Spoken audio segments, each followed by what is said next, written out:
ശ്വേത മേനോനെതിരെ അതീവ ഗുരുതര ആരോപണങ്ങൾ ഉയരുന്നു.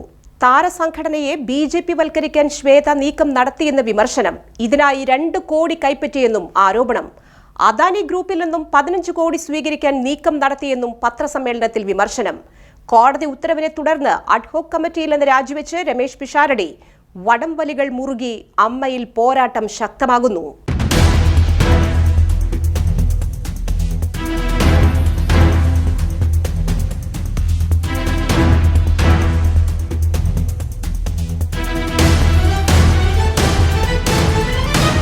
താരസംഘടന അമ്മയിൽ വീണ്ടും പൊട്ടിത്തെറി. ശ്വേത മേനോനെതിരെ അതീവ ഗുരുതര ആരോപണങ്ങളാണ് ഉയരുന്നത്. അമ്മയെ ബിജെപി പാളയത്തിലെത്തിക്കാൻ ശ്വേത മേനോൻ അണിയറ നീക്കങ്ങൾ നടത്തിയെന്നും ഇതിന്റെ മറവിൽ വലിയ സാമ്പത്തിക തട്ടിപ്പുകൾ നടത്തിയെന്നുമാണ് ഉയരുന്ന പ്രധാന ആരോപണം. കഴിഞ്ഞ തെരഞ്ഞെടുപ്പിൽ ബിജെപി സ്ഥാനാർത്ഥികളായി സിനിമാ താരങ്ങളെ എത്തിക്കാനായി 2 കോടി രൂപ ശ്വേത കൈപ്പറ്റിയെന്നാണ് പ്രധാന ആരോപണം. ബിജെപി വൽക്കരണ നീക്കം ലക്ഷ്യമിട്ട് കോർപ്പറേറ്റ് ഭീമന്മാരായ അദാനി ഗ്രൂപ്പിൽ നിന്നും 15 കോടി അമ്മയുടെ പേരിൽ സമാഹരിക്കാൻ നീക്കം നടത്തി.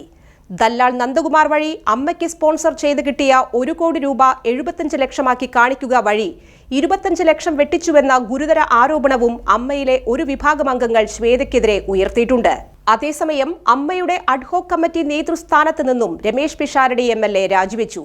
അഡ്ഹോക് കമ്മിറ്റിക്കെതിരെ നടി ശ്വേത മേനോൻ നൽകിയ ഹർജി പരിഗണിച്ച കോടതി അഡ്ഹോക് കമ്മിറ്റിക്ക് വിലക്ക് ഏർപ്പെടുത്തിയിരുന്നു. എറണാകുളം മുൻസിഫ് കോടതിയാണ് ഇടക്കാല ഉത്തരവ് പുറപ്പെടുവിച്ചത്.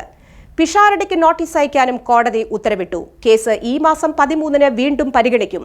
ഈ വിധത്തിൽ ശ്വേത മേനോന് അനുകൂലമായ ഉത്തരവിനെ തുടർന്നാണ് പിഷാരടി താൽക്കാലിക കമ്മിറ്റിയിൽ നിന്ന് രാജിവെച്ചത്. താരസംഘടനയിലെ കലാപങ്ങൾക്കു ശേഷം ശ്വേത മേനോനും കുക്കു പരമേശ്വരനും അടക്കമുള്ള ഭാരവാഹികളും മറ്റു ഭരണസമിതി അംഗങ്ങളും രാജി പ്രഖ്യാപിച്ചിരുന്നു. പിന്നീടാണ് രമേശ് പിഷാരടി MLAയുടെ നേതൃത്വത്തിൽ അഡ്ഹോക് കമ്മിറ്റി രൂപീകരിച്ചത്. ഈ താൽക്കാലിക കമ്മിറ്റിയുടെ നേതൃത്വത്തിൽ പുതിയ ഭരണസമിതിയെ തെരഞ്ഞെടുക്കാനുള്ള നീക്കങ്ങൾ നടന്നുകൊണ്ടിരിക്കെയാണ് അഡ്ഹോക് കമ്മിറ്റിയെ പ്രതിസന്ധിയിലാഴ്ത്തി ശ്വേത മേനോൻ വീണ്ടും രംഗത്തു വന്നത്. ഇപ്പോൾ ചിലർ അമ്മയെ ഹൈജാക്ക് ചെയ്യാനാണ് ശ്രമിക്കുന്നത്. അമ്മയുടെ ബൈലോയിൽ അഡ്ഹോക് കമ്മിറ്റി ഇല്ല. അതുകൊണ്ട് തന്നെ പ്രസിഡന്റ് സ്ഥാനത്ത് നിന്ന് താൻ രാജിവെക്കില്ലെന്ന വിധത്തിൽ നയം വ്യക്തമാക്കിയാണ് ശ്വേത മേനോന്റെ നേതൃത്വത്തിൽ നിയമ പോരാട്ടം നടത്തിയത്. അമ്മയുടെ ജനറൽ ബോഡി യോഗത്തിൽ തനിക്കെതിരെ അശ്ലീല പരാമർശങ്ങൾ ഉണ്ടായതായി ശ്വേത മേനോൻ വ്യക്തമാക്കി. പിഷാരടിയോട് ഫോൺ വഴിയാണ് ശ്വേത തനിക്ക് നേരിടേണ്ടി വന്ന അനുഭവങ്ങൾ പങ്കുവച്ചത്. ബാബുരാജും സിദ്ദിഖും പറഞ്ഞത് മറ്റൊരു സ്ത്രീയും കേട്ടു നിൽക്കില്ല. സ്ത്രീകൾക്ക് ശബ്ദമുയർത്താനാവാത്ത സ്ഥാപനമായി അമ്മ മാറി. മോഹൻലാൽ ഭാരവാഹിയാകുമ്പോൾ ഒരു നിയമവും, സ്ത്രീകൾ അധികാരത്തിൽ വന്നപ്പോൾ വേറെ ഒരു നിയമവുമാണോ എന്നാണ് ശ്വേത മേനോൻ ഉയർത്തുന്ന ചോദ്യങ്ങൾ.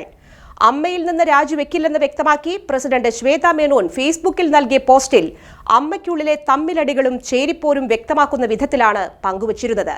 എന്നാൽ ശ്വേതയുടെ എല്ലാ വാദമുഖങ്ങളെയും തള്ളിക്കൊണ്ടാണ് അൻസിബ, മാല പാർവതി, മായ വിശ്വനാഥ്, ഉഷ ഹസീന എന്നിവർ രംഗത്തു വന്നത്. ശ്വേത മേനോൻ അമ്മയെ ബിജെപി പാളയത്തിലെത്തിക്കാൻ ശ്രമിക്കുന്നുവെന്നും ഇതിനുവേണ്ടി വലിയ കോടികളുടെ സാമ്പത്തിക ഇടപാടുകൾ നടത്തിയെന്നും പത്രസമ്മേളനത്തിലൂടെ അവർ വ്യക്തമാക്കിയത് ശ്വേത മേനോനും കൂട്ടർക്കും വലിയ തിരിച്ചടിയായിരിക്കുകയാണ്. അൻസിബയെ തുടക്കം മുതൽ ഒറ്റപ്പെടുത്തിയെന്നും ഉഷ ഹസീന പറഞ്ഞു. എങ്ങനെയൊക്കെ അപമാനിക്കാമെന്ന ആലോചന നടത്തി പ്രവർത്തിച്ചു. അനൂപ് ചന്ദ്രൻ അൻസിബയെ അപകീർത്തിപ്പെടുത്തുന്ന വീഡിയോ തയ്യാറാക്കി.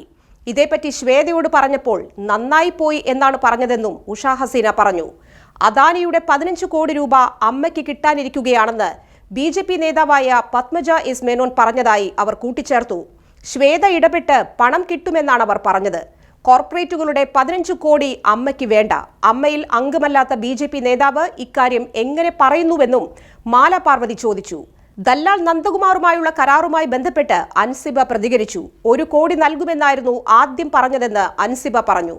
കരാറായപ്പോൾ 75 ലക്ഷമായി. 25 ലക്ഷം എവിടെ പോയി എന്ന് അറിയില്ലെന്നും അൻസിബ പറഞ്ഞു.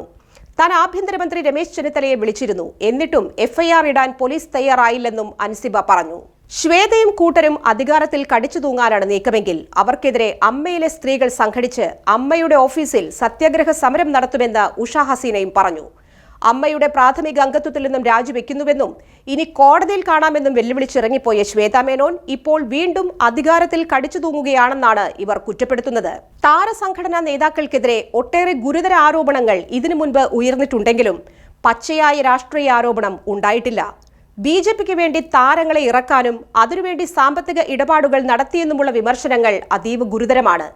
വരും ദിവസങ്ങളിൽ ഇതേക്കുറിച്ച് സുതാര്യമായ വിശദീകരണം നൽകാൻ ശ്വേതാ മേനോൻ ഏറെ ബുദ്ധിമുട്ടേണ്ടി വരും എന്നത് ഉറപ്പാണ്.